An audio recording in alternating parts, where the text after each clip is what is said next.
just form a fucking wall. O'Neal deep in the post, lots of contact there. Oh, what a block by Wallace! What a jump ball! Pistons down 4, 12-8, 7:38 to play in the first. A burst from Rodney, stuck into the rim.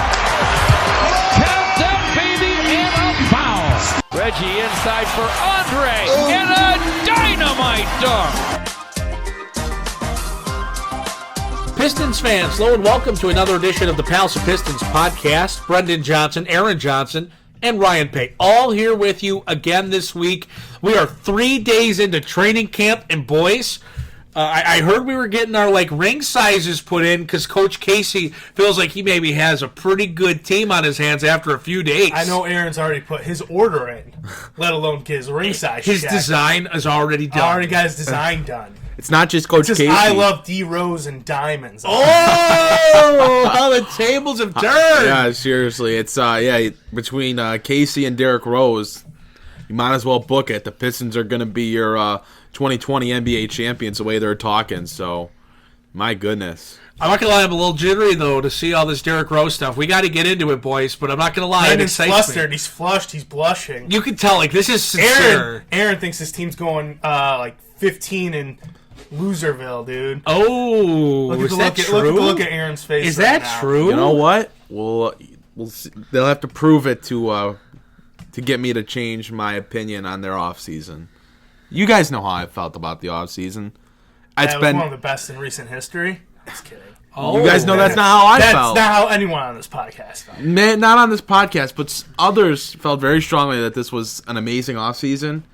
And, good offseason, fine, but I think a lot of people that that are big fans of the Pistons, they kind of overreacted, overestimated this offseason. So are you trying to say 15-67 is in the Pistons' future? No, they're a playoff team, and I'm still generally higher on them than I think most people are, but it wasn't because of this offseason. It's because they still have guys like Blake Griffin and Andre Drummond on the roster. It's not because they added, Tony Snell. I mean, he's, just carefully choosing his player. I gotta be careful because carefully choosing his player. Ooh, very careful there. Can you guys tell that it's no longer the dog days of September and we're really finally getting into it now? We're turned the corner. It's like the Joe Johnson hype. Everyone's like, these bigger national media accounts. They're like, after the Pistons signed Joe Johnson, it's like, oh, Pistons got something cooking up. And it's like, no, the Pistons made some nice moves when they added, Tony Snell and and who else? Come on, exactly. What Derrick Rose? Derrick Rose Come is on, fine acquisition. But accusation or acquisition? Acquisition. Same thing. False, but okay. Same thing. But the real reason why the Pistons are going to be good are because of Blake Griffin and Andre Drummond. We don't need to be overhyping Markieff Morris. He's a fine player. I thought you just said last week you're pretty excited about Markieff Morris. I am, but people are talking about him like he's Marcus. Can't keep this guy consistent these days. No, you know what? I've maintained this viewpoint throughout the entire offseason. I'm very mundane on how it went. They made some nice moves, but people are acting like they made great moves that reposition this franchise, and they didn't. But hey, I'm still excited for the season. And the Pistons are going to be a good basketball team. The Pistons are going to win their first game of the regular season, and he is going to be all aboard. Oh, my gosh. If Derrick Rose drops 30, He is going to be the conductor of that NBA championship train. Don't let this guy fool you. Can we just... Do not let this guy imagine fool you. Pistons Twitter if the Pistons win on opening night. Pistons win opening night, they beat the Nets. Oh, my God. Pistons Twitter's going wild. You know what? Couches will be burning on Pistons Twitter. Derrick Rose can average 5 points a game. As long as Luke Kennard starts, I'll be okay. Did the Pistons win the NBA championship? No, man. They're just 1-0 in the regular season. Oh, a preseason game, they may start burning some couches. Are you calling for a Luke Kennard start? Because I don't think that's happening. It's not happening. And just to kind of give everyone the outlook for this podcast, it's going to be a little bit different. We're just kind of going to be spewing off some of the more noteworthy things that have happened so far throughout training camp, whether it's a quote or just a storyline. We're just kind of going to have a conversation about that. It's not going to be real story-driven, big story and in the NBA or, around the Pistons. There's going to be these storylines that, come out of training. It's just the calm before the storm. Right. So we're just chatting. This is going to be a laid-back and here's something. Podcast. Aaron wrote kind of his list of stuff he wants to talk about together. But there's something he didn't include that I feel like we really should just hit on for a minute here. Supposedly Andre Drummond wants to talk extension with the Pistons. Oh my God, I didn't write that down. You did not write that down, which is very surprising. I'm looking at the sheet. Ryan can confirm. Aaron can. You heard the natural reaction. The show sheet has no Andre Drummond extension talks. His representatives that want talks, Stefanski says, who knows what's going to happen, but we're not talking. What's that all about, Aaron? That seems like a pretty big deal. But let me just say, Aaron always talks about how he carries the way. He's the Pistons guy. Like, he is the anchor of the podcast. Guys, this is real life evidence, and I just wanted to put it out there, and we don't need to harp on it. We don't need to talk about it forever, but I just want you to make mental note. But Aaron, this Aaron doesn't actually give a shoot? I Wow. know. Wow. Yeah, that's why as soon as that story popped up, it was put out on it was on your show sheet. It wasn't on your show sheet, so that's okay. But I'm kind of shocked. I'm kind of shocked that that's what came out, because all offseason, Drummond talked about, I'm about to be an unrestricted free agent. I am pumped for that experience. I am pumped to let other teams throw money at me. I'm pumped to make big money. Yet, he's still trying to talk an extension. And it's fine. Like, if it fits, if the money and the contract adds up, and Drummond remains a Piston, fine. But it's just completely different than the way he talked all summer. He talked like, we're not even going to discuss an extension, now or during the season.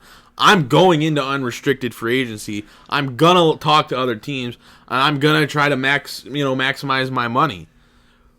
But then the story comes out from Vincent Ellis of the Detroit Free Press, and it's Drummond's representatives having, tried to get the Pistons to engage on contract extension, on a contract extension.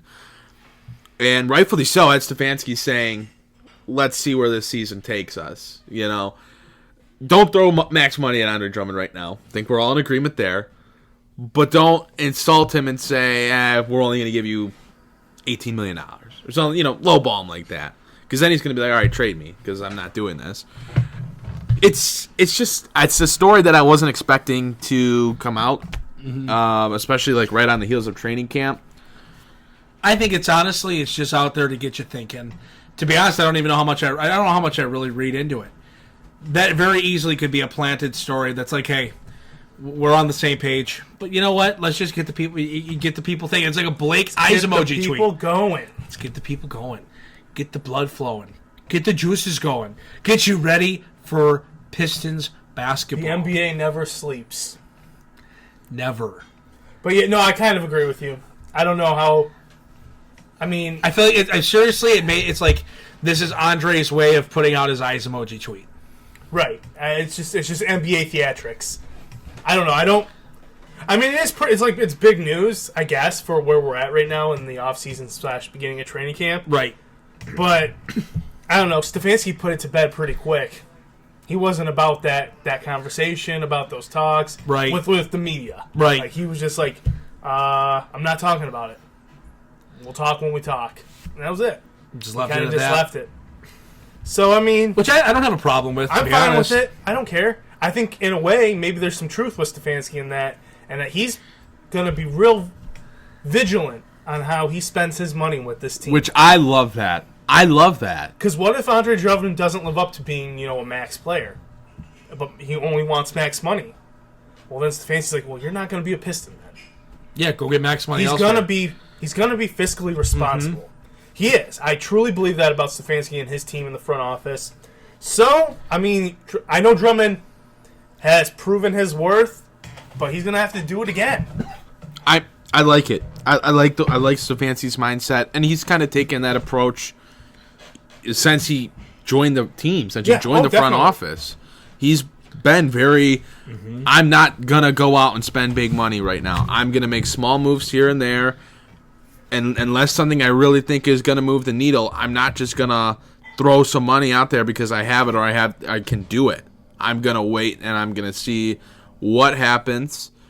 And so far, that's worked out well for the Pistons. They haven't spent their money on something that hasn't panned out, at least not meaningful money. Veteran minimum contracts to Jose Calderon and Zaza Pachulia, those don't really matter. But he's not going out and he's not throwing $10 million, $15 million.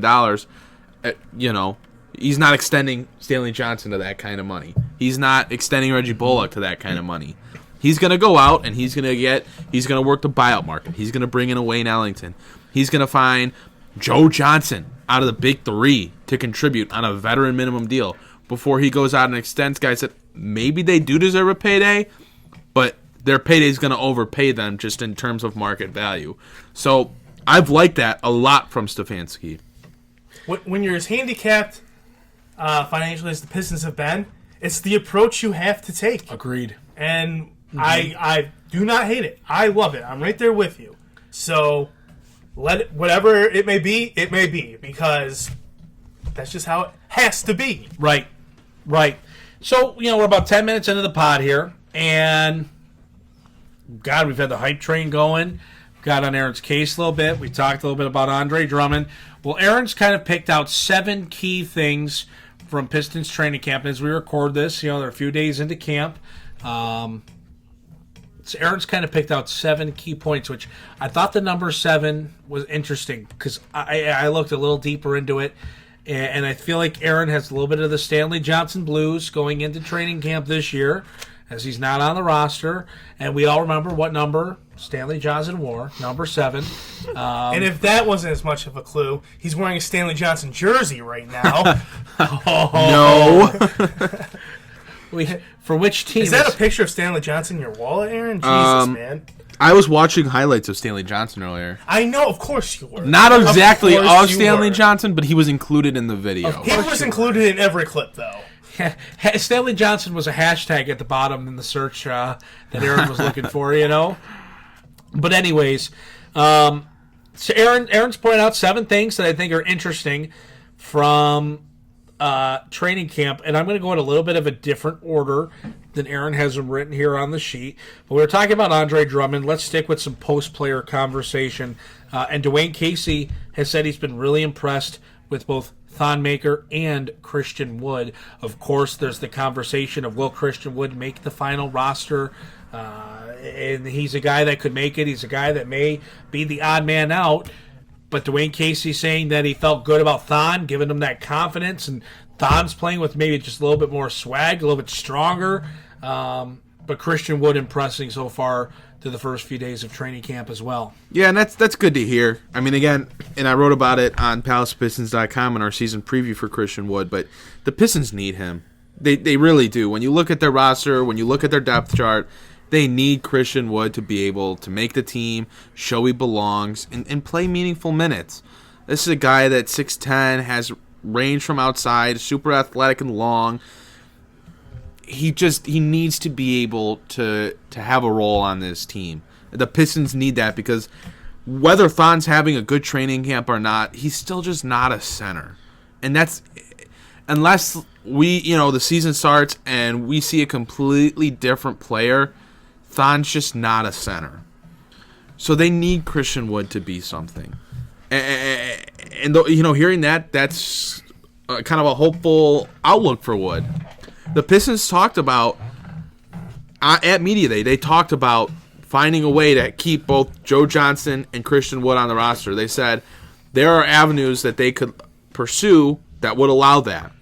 I'm sure Ed Stefanski has looked into that. I'm sure he's continuing to look into that. And if Christian Wood is truly having a good training camp and Joe Johnson's performing, Joe Johnson's a lock to be on the team. The dude's about like 3rd or 4th at Media Day. Third up at the podium. It was Blake, Andre, I think Derrick Rose, and then Joe Johnson. Or maybe it was Joe Johnson, then Derrick Rose. I mean, Joe Johnson's on the freaking team. So that was a hard eye roll you just did there, my man. It's not a fan of the Joe Johnson on the roster. I'm fine with it, but it's like how it's all gone down. Like acting like Joe Johnson is this 25, 26, 27, 28-year-old Joe Johnson. Like, Aaron, we need to stop. He's a 2 guard who's just proclaimed that he's now a 4. Yeah. That's point number 2 on my list as Ryan transitions into it. Yes, Joe Johnson says he's a power forward. Stretch forward, ISO Joe? Come on. Tell me that doesn't, put a slight smile. He's smirking. Aaron's got a smirk on his face. It's not like, oh, that's a good thing. That's not a good thing smirk. That's a, really? No, that's a, how many undersized 4s are the Pistons going to have? That's like the smirking, kind of like the side smirk emoji where you're like, ooh. They don't need another 6'7" 4. I mean, you could play anyone that's 6'5", 6'6", 6'7" at power forward. No, you can't. Tony Snell could play 4 minutes if you really wanted him to. The Pistons don't need that. ISO Joe at the 4 would be interesting, dude. I'm legitimately curious to see how it works out with him this year. I mean, like we've stated many times, he's not going to get big minutes. He's not going to be some big time contributor. But in the minutes he does see on the floor, and he is at the 4, I'm curious to see how it works for him.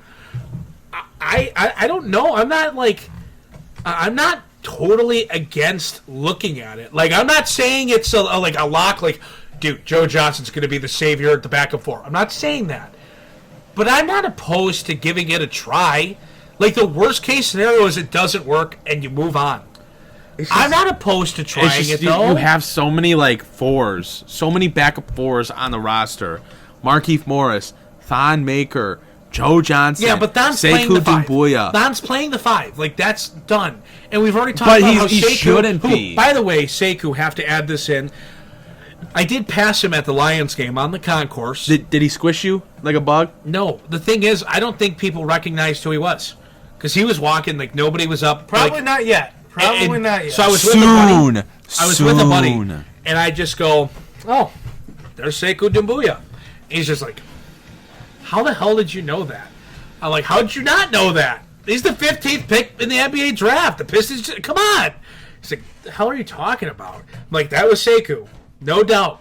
Then I looked on Twitter to make sure I wasn't crazy, and I just saw for 2 minutes prior, Sekou's at the Lions game. Oh, my God, He was looking fresh. He had a nice sweater on. Clean, ooh, man. A little sweater action. He's got that money, dude. He's got that money now, He bro. was Sweater, looking fresh. Sweater action. That's up my alley. Yeah, he was looking An fresh. 18-year-old with that money, dude? Come on now. I know. But I mean, yeah, soon. It's not yet. It's not his time yet to be recognized soon. like that. But soon. I was like, and soon. I'm like, my buddies were, why didn't you say anything? I'm not that guy. What am I gonna do? Sekou? No. I mean, don't be that guy. Okay, I'm not wrong here. I was right to say nothing, correct? Yes, don't be absolutely. That guy. Okay. Absolutely. Do not I'm just be making that sure. I'm like, no. Why would I? No. I don't. Who? Oh, hey, look at this fat guy. He came up to me and said, "Sekou, what's up?" I don't need to be that guy. Leave him alone. Exactly. Leave him Okay. alone. I'm glad that I did the right thing. I mean, it's one thing if he's sitting in a seat and the whole section's like, Sekou. That's one thing. Right. Don't be the individual guy on the concourse calling him out. Yeah. And making a ruckus. Don't do that. Go up to him, firm business handshake. Sekou, looking forward to watching you this year. Brendan Johnson, Palace of Pistons. Maybe you've heard of us. Pull out the phone for a record. Sekou Hey. Doumbouya here with Brendan Johnson, Palace of Pistons Podcast. Sekou, just give me your thoughts on the Lions today. He probably wouldn't even know what you were saying. He'd be like, go Patrick Mahomes. Yeah. Keep walking. Keep walking. Get out of here. But anyways, just to kind of circle things back, Joe Johnson at the 4 is not ideal. It's not necessarily a solution, but I am not opposed to seeing what it looks like. Because here's the thing. The Pistons, at times they're just stale. You know what you're getting.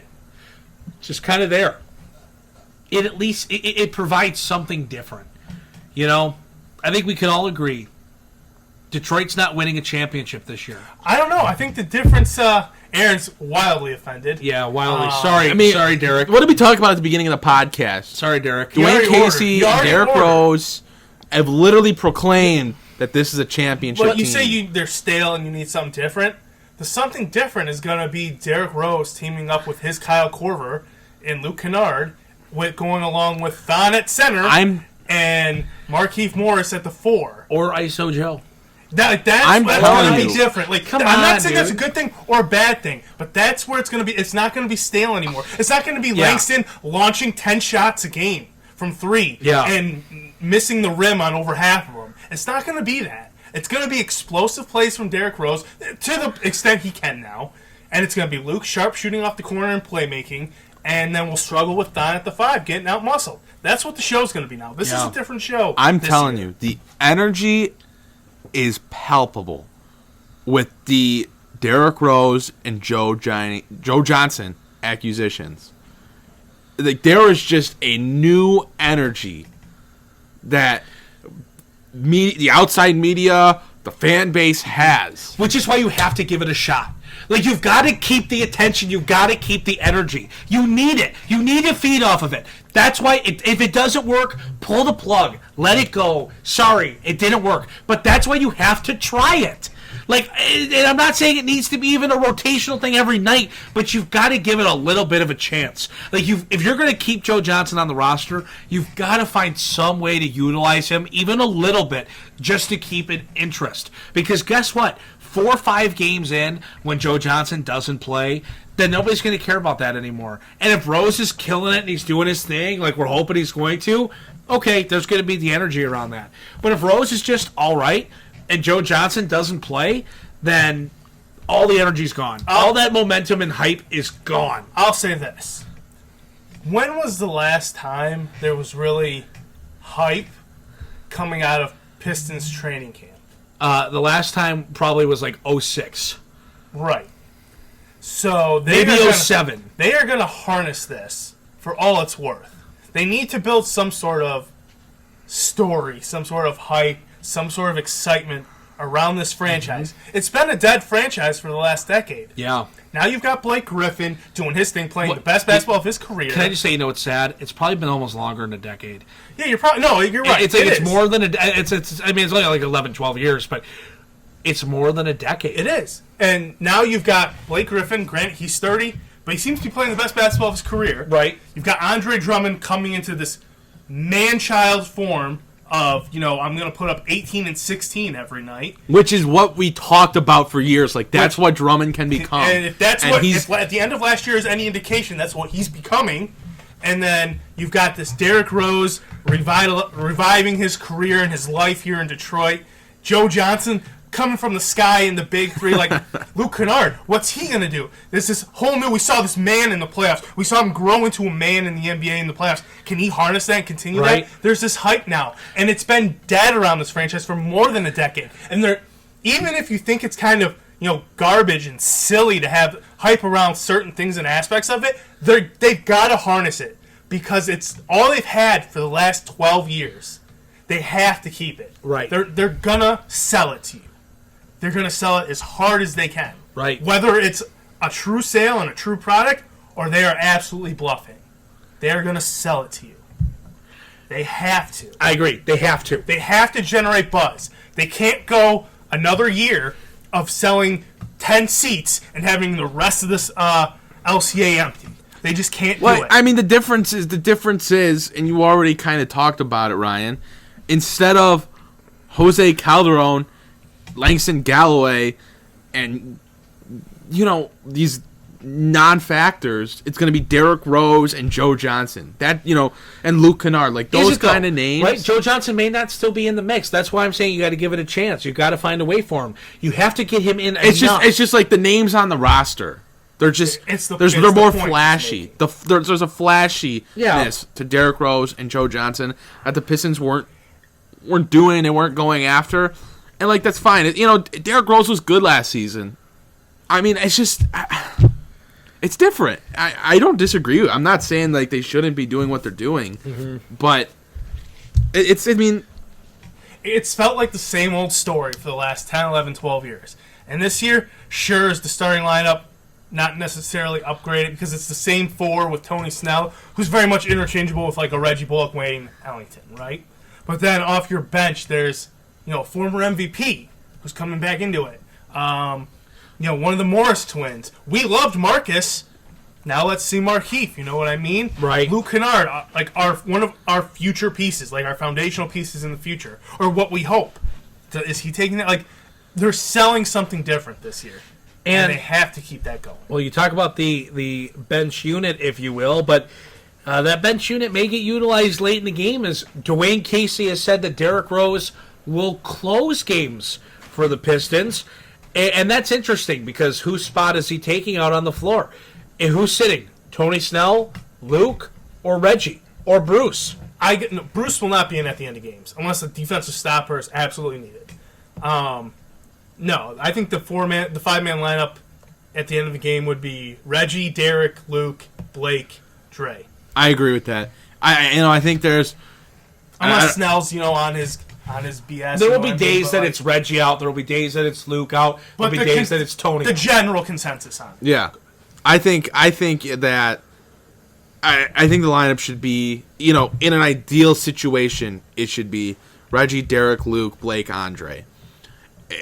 And there's going to be some that say Reggie shouldn't be out on the court. Reggie's going to chuck up bad shots. But bottom line is, love him or hate him, Reggie Jackson is able to get to the cup at the end of games. Like, that's just something he's always been able to do. He's able to get inside and finish inside at the end of games. He scores in the fourth quarter. He scores in crunch time. He's going to be out on that court unless he's injured or he's shooting like 1 of 10, 1 of 12, 1 of 15. He's having one of those nights. Then, yeah, maybe it's Derrick and it's Luke and Tony Snell's in the game, or, Svi's in if he's having a good game. But, Derrick Rose probably should be on the court at the end of games. He's a scorer. You need scoring at the end of games in those clutch situations. Why wouldn't you put a scorer, a guy who can drive the lane and if he's collapsing, he can kick it out? Like, why wouldn't you put one of your more naturally talented scorers on the court? A guy who commands attention late in the game has to be out there on the floor. That's a storyline, but at the same time, it's just like, I hope he would be. I would expect him to be. You're not gonna put Bruce Brown out there. Nope. You're not gonna have Markieff Morris. You're not going to go like the big lineup of Markieff Morris out there or something like that. You're going to have those naturally gifted scorers on the court, and that's why Derrick Rose is going to be out there. I mean, it makes all the sense in the world. You're not signing Derrick Rose to play 15 minutes a game. No, you're not. You're not signing him to play 15 minutes. You're not signing him to not be in there at the end. Like, you're going to put your offensive talent out on the floor at the end of the games. And your offensive talent, like we said, is going to be Reggie, Derrick, Luke, Dre for his purposes, and Blake. And I don't think there's anything controversial about Casey saying what he said. Putting him, he's going to be out there. Unless you need a 4-pointer, then Joe Johnson, get that warm-up off. Let's go. Get that warm-up off, big fella. Oh, boy. We're putting you in for Blake because you're a 4. You're a 4. Blake, you're not in the game in crunch time. Well, Blake was sick the first couple days of training camp, did participate in a limited role, it sounds like, on Thursday. Blake missing the first couple of days, making his way back, no big deal, but just putting that out there is something to keep an eye on, and we'll see what happens with Blake as he gets into camp. But that's a guy that, hey, I don't want to see him do too much. I just want to see him be doing what he needs to do, be ready, but nothing crazy, so he's good to go on opening night. I just want to see him get his legs. Yep. Just because, who cares that he's missed the first couple games? He's sick. He's got the flu-like symptoms, whatever it is. Let him get better. Take your time, dude. Take your time. I agree. You're too important. Take your time. And it kind of goes along with James Edwards of The Athletic, who I feel like now gets a shout out every week on this podcast. You're welcome. He wrote about the scientific approach that Blake Griffin, wants to take, and how it kind of worked for Kawhi Leonard and the Toronto Raptors. But I mean, it makes sense. That's kind of, especially for a guy like Blake with his history, you want him to kind of take that approach. So if he's not feeling 100%, he's a little sick. Missing the first 2 days of training camp means absolutely nothing. Such a non-story that if anyone was having reservations or freak out moments about it, Luke's not playing. He's not practicing. He's not in training camp. What?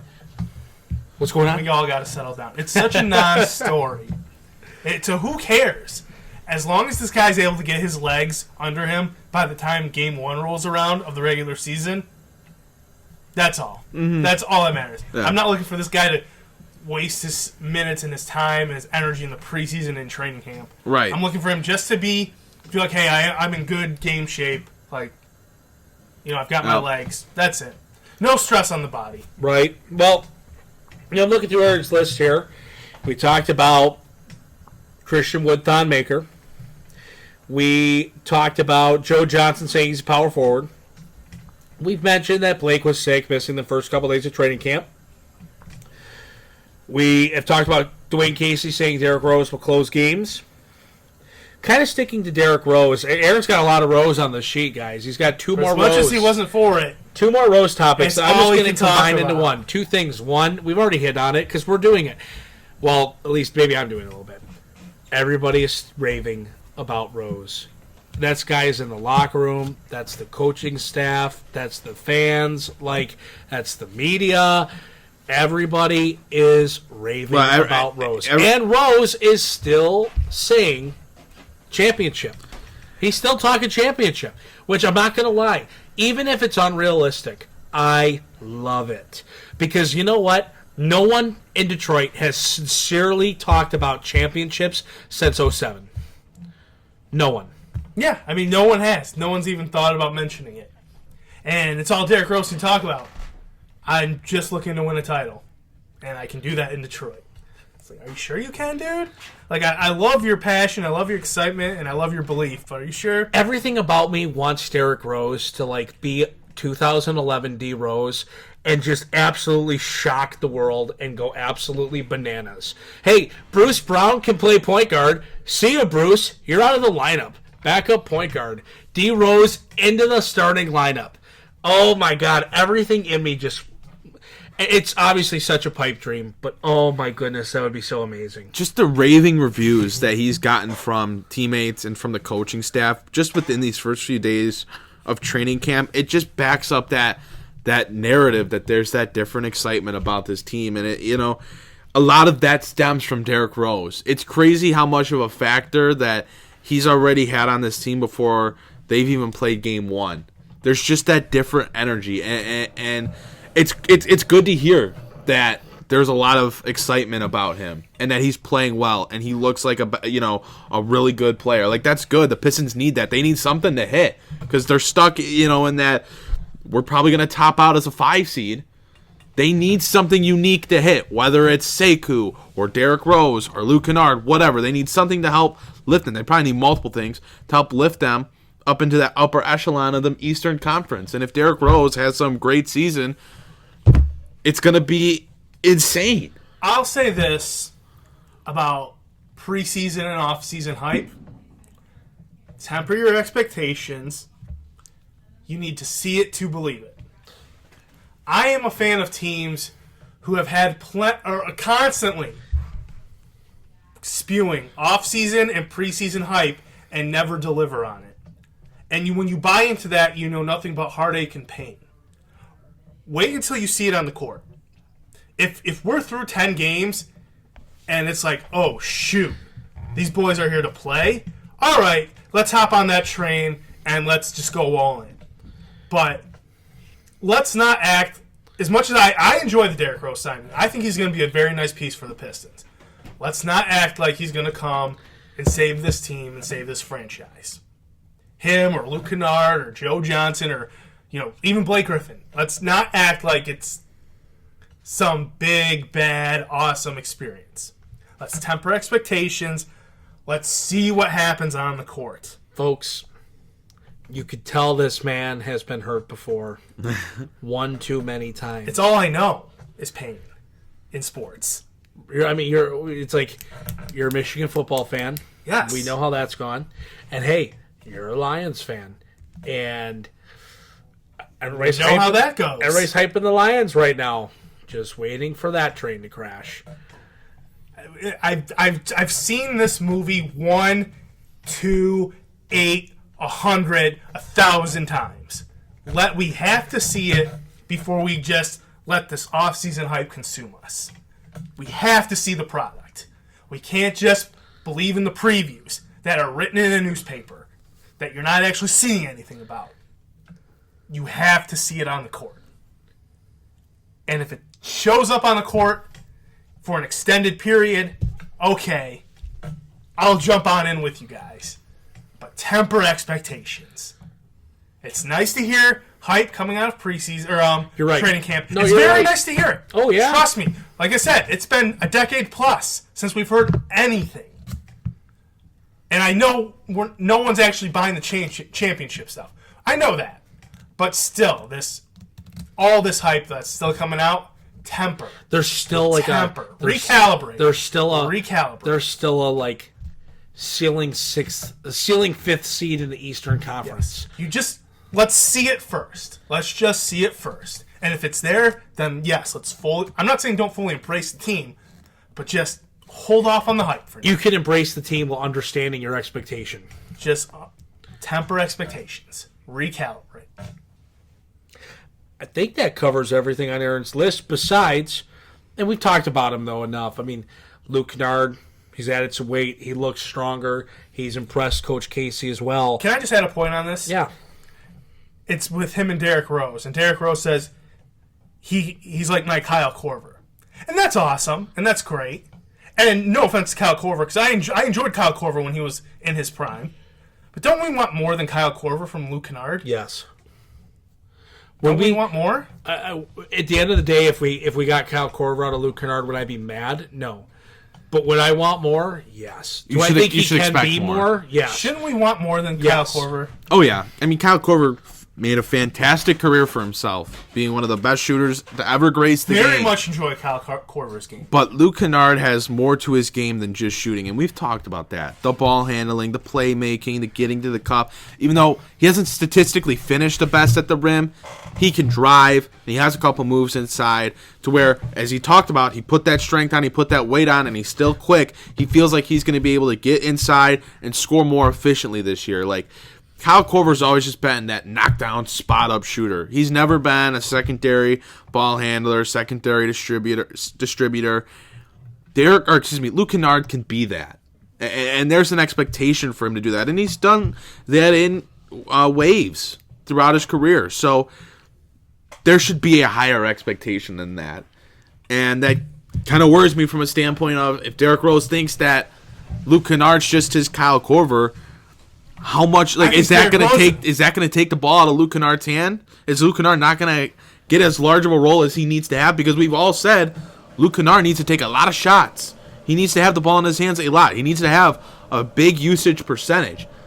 And if that's how Derrick Rose views Luke Kennard, and Kennard doesn't get problems. Yeah, because that can't happen.